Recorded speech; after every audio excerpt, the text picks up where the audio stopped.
I'm a programming judge for the Fort Myers Beach Film Festival. I'm really excited for it's our first Q&A, which is great. You guys probably just finished up watching the short documentary package 1. We have a filmmaker, Marian Altapani. See, I knew I was going to mess it up. I just rehearsed it a million times. Who had the film In the Middle, which is a fantastic film. I hope you guys liked it. I'm sure you guys did. Our judges absolutely loved it.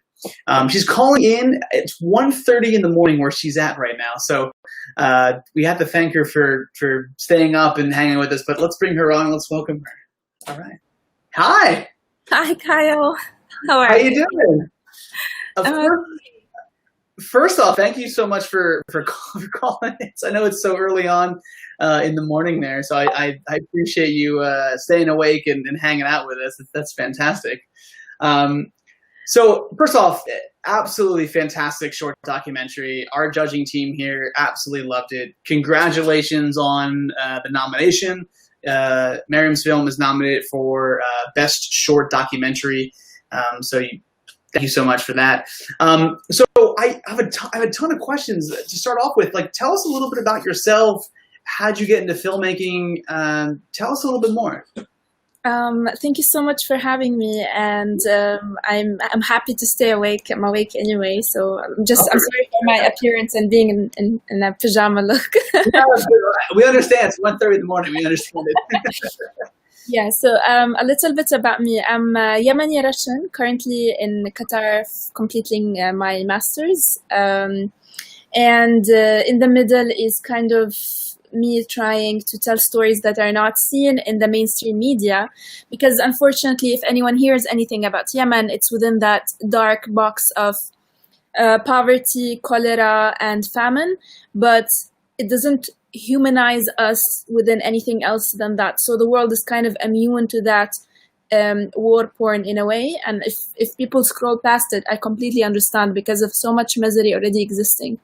Yeah. But, in the middle tells the story of Ali, who is he's articulate, he's charismatic, and it talks about his love, it's his hope, it's his struggle, but it puts him on an equal level with the audience, instead of looking down at him as it's another war in the Middle East kind of story. Yeah. But instead, it's a story that anyone can relate, and these are just unfortunate circumstances that many other countries has been through, and hopefully Yemen will survive.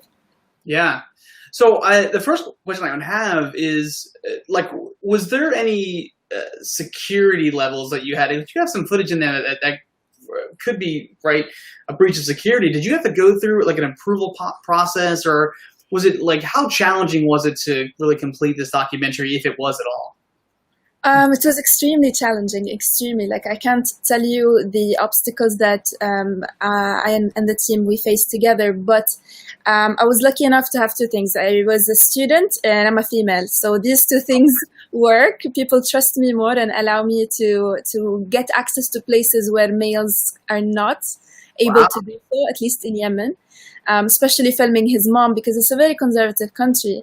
And to film inside a house, it's almost impossible. I was lucky enough for that day to be the first day of shooting. One of the beautiful images of the sea and the boats and the child running, what you don't see is on the right side, there were snipers. So we weren't allowed to shoot on that side, we'll be killed. Oh. Straightforward, and that mountain was completely occupied with snipers and soldiers, and we got access to shoot these places because Ali was with us and they know him, so they were like, okay, only film that way, don't film that way. That's besides not being able to have insurance for the equipment or for my life, because I came from another country to my country to film, and I had to sign a waiver. If I die or anything happens, it's on me. So all of these layers were quite, it made it quite difficult, but really worth it, really worth it. Wow. I mean, it has to be, you really, obviously really want to tell that story. You know, obviously we don't, as an audience, we didn't know there were snipers on the side of the mountain. That's incredible. Well, I mean, were you nervous filming it, or was it like this, like any like nerves that you had? I mean, I feel like it has to be a story worth telling if you were to go through all of that. Or where was your mindset as a filmmaker? My mindset was I needed to film in my home. I needed to give back in a way because I lived through the war, but I managed to leave to continue my education. Whereas my family, my friends, many people I know are still there and they don't get the same chances I get. And filmmaking was kind of a way for me to show what's happening in Yemen, what's happening with my people that is not seen otherwise. So that was driving me, maybe naively, but I didn't have any other thoughts. Or like, I'm doing this. So whatever was coming up, I would try to jump over it and just keep going until we finish it. But probably I don't advise others to do this. Really, safety is more important. Wow. But the mindset I was in, because of the things I've been through, that's what I needed to do. Wow. I mean, I think that's where, you know, filmmaking good stories come in, is you have to take the risks. And I think you probably took the biggest risk then, right? We think about risks, or think about, budget risks and all that stuff. But I mean, you took a risk for your life, realistically, which I think the story, again, I agree with you. The story had to be told. It's a beautiful story. And someone who wasn't aware of like kind of that type of scenario, it's an educational for us as well. So, I mean, really, thank you for sharing that story, because it's absolutely beautiful. So Mariam, what do you write? You have a beautiful film. It just streamed. We're so thankful for it. What are you most proud about of this story, or the film? Sorry. I don't know if proud about is something that I would. I never had this question before. Yeah, sorry. We changed it up here. I don't know what to say.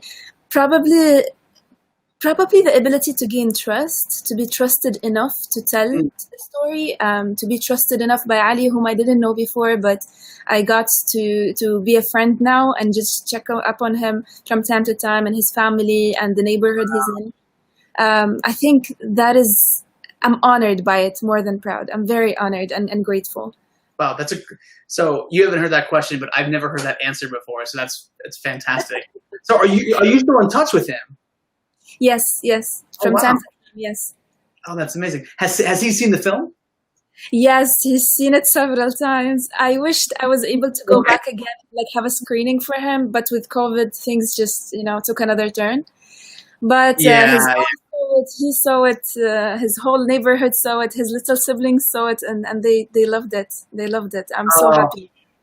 That is so fantastic. So what's like your goal for this film? Are you guys still doing film festivals? Is it the goal to get it obviously as many people that can see it as possible, or do you have a set goal that you want for this film? It has been screened in so many places. I am so happy that it reached to different countries, and not only in the West, not only US or Europe, but also in the Arab neighboring countries. They didn't know what's going on. And I had very enriching conversations in countries like Tunisia, in the biggest festivals that are in the African continent there. And people didn't know. People don't know how we live, how Yemenis look like besides the news. They were shocked to look at me and be like, "Oh, you don't look Yemeni." I was like, "What does a Yemeni look like to you? You've never been, unfortunately. How do you know how we look like? We're just different like anywhere else, Yeah. No, that's incredible. I'm so happy that it's gotten out there and people have seen it. I mean, Mariam, like I said, you should absolutely be proud of this film. We're absolutely honored to have it, and we're so excited that we just played it. And thank you for submitting to us. It was fantastic, and we're happy that everyone else can learn from it. So, thank you so much, Kyle, and thank you to the team working on the festival. I really appreciate this opportunity. Yeah, of course. Well, Mariam, thank you so much for joining us. I know it's really early on in the morning, so I appreciate you hanging out with us. But please stay in touch. I'm really excited to see kind of what your next projects are going to be. Do you have anything in the works, or do you have another project? Can you tell us a little about it, or is it sort of under wraps right now? Kind of. There are like 3 in the making: a short, a medium, and a long. The feature will take time to cook, but the short one is going to be a personal documentary about being kind of in quarantine here, but also bringing back memories of being stranded in war. So kind of merging the two together in an experimental. So that's probably the soonest that's going to come out, hopefully. That's awesome. Well, congratulations, and congratulations again on the nomination. Well, Maren, I'll let you go. I know it's really early, but thank you so much for tuning in with us. It was great to meet you virtually right now. And hopefully we can meet in person someday. But best of luck. Please, honestly, I mean it. Stay in touch because your film is great. And I'm really excited to continue to follow your work. It's great stuff. Thank you so much. Have a lovely evening. You too. Have a good morning. Bye-bye. Bye. All right, everybody. Guys, thank you for tuning in to the short documentary package 1. It was absolutely a pleasure. We have a whole week full of film, so please hang with us. It's going to be great. But yeah, till now, guys, again, my name is Kyle B. Thompson. I'm the programming director. Please stay in touch. There's my Instagram and Twitter and his Facebook. Give me a follow. Come say hi. We have some great events. But until now, I'm really excited to meet everybody, all virtually for now. Until then, we'll see you at the movies.